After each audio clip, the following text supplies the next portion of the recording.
Hey, this is Travis. I just want to record a quick video to cover the general market.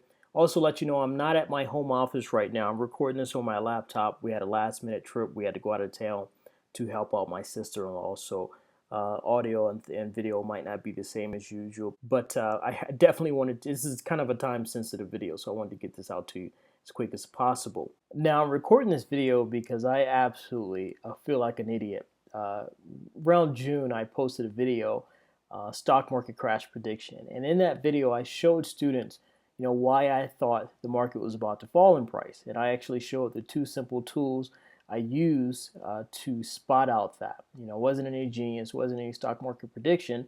I was literally just listening to the story the stock is telling me, right? Now, I feel like an idiot because I showed people that, but I didn't take advantage of it. And it's one of the challenges I have as a coach, trying to balance taking care of my own family and making sure I educate and take care of everyone else. I was too busy walking everyone else through it, and it didn't dawn on me, hey, take advantage of this, But anyway, so now what I want to do is pull up the stock chart, and now we're looking at the stock chart roughly about a couple of months later.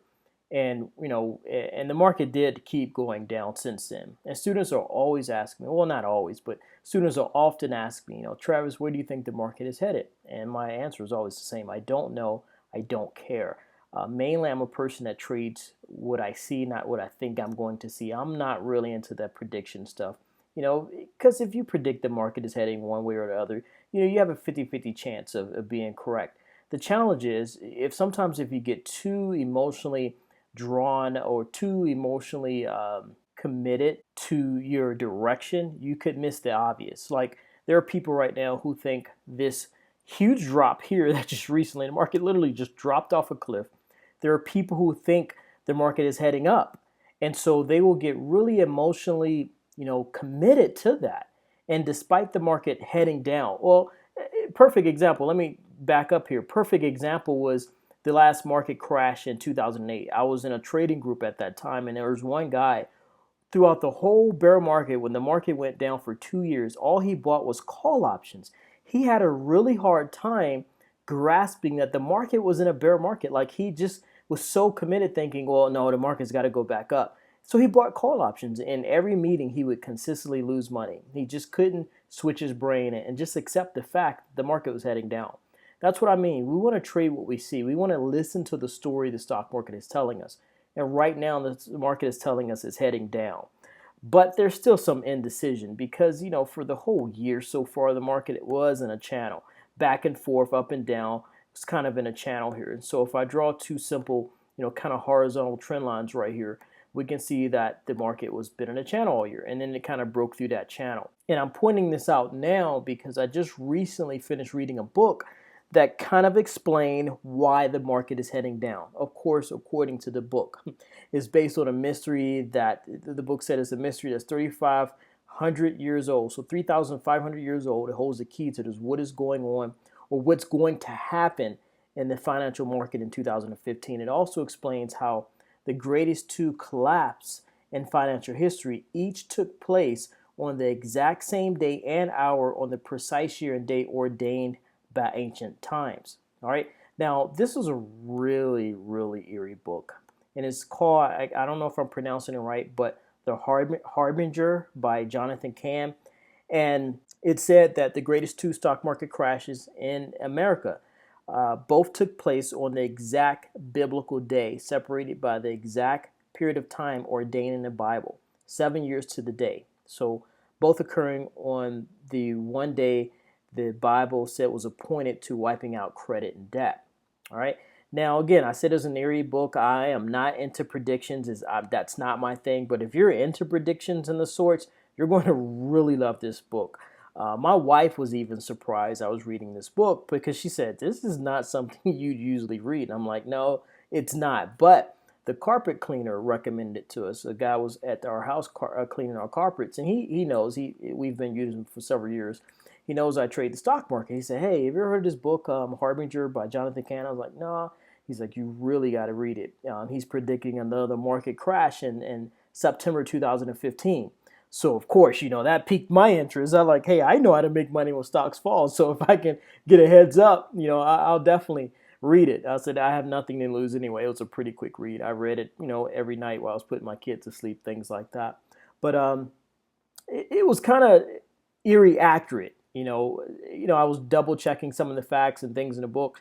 It bothered me so much. I actually sat down with my wife. I showed her, I talked to her some of the things that the book talked about, and we had a unplanned financial meeting to discuss our finances and make sure we're both protected and poised to take advantage of a crash if it does happen.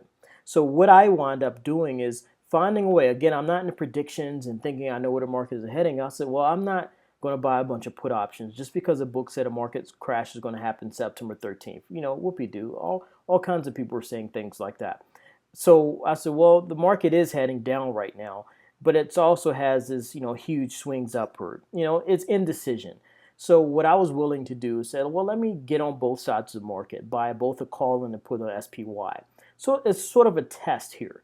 So I chose a couple of weeklies here in October. So again, the book says the market crash is going to happen on September 13, 2015. And it's according to, I may be pronouncing it wrong, the Shemitah or something like that. It's supposed to be some biblical event. Challenge is the day this is supposed to happen is on September 13th, 2015. Well, the market is closed. It's Sunday. And the market, they said the preceding Friday is what? September 11th. And that was the part that was like, whoa, that's weird. And that's eerie again.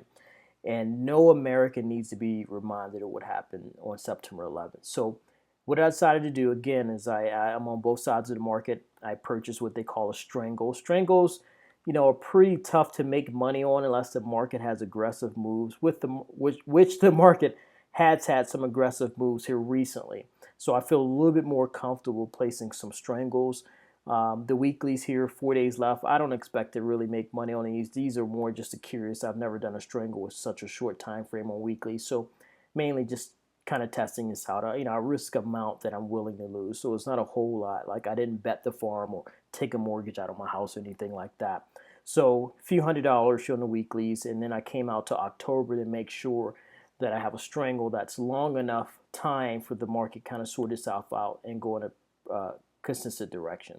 So this is not going to be a video on strangles and all that, but if anybody's ever traded strangles and straddles, you know what I'm talking about. It's kind of tough to make money unless the market really moves. So that's what I decided to do. So that's a good middle ground for me to take the book serious enough about what I read in the book, take it serious enough, but also still trade in a way that aligns with my style, which is trading what I see and not really getting into predictions and all that. So again, as I said before, the book was really accurate about the past. We'll see if it's accurate about the future.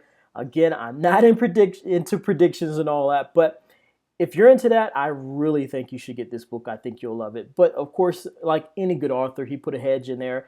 He said, you know what, you can't put God in a box. If just because something happened in the past doesn't mean it's going to happen in the future, but you also can't rule it out. And I'm telling you, what I read in that book, I absolutely can't rule it out. It made me uncomfortable.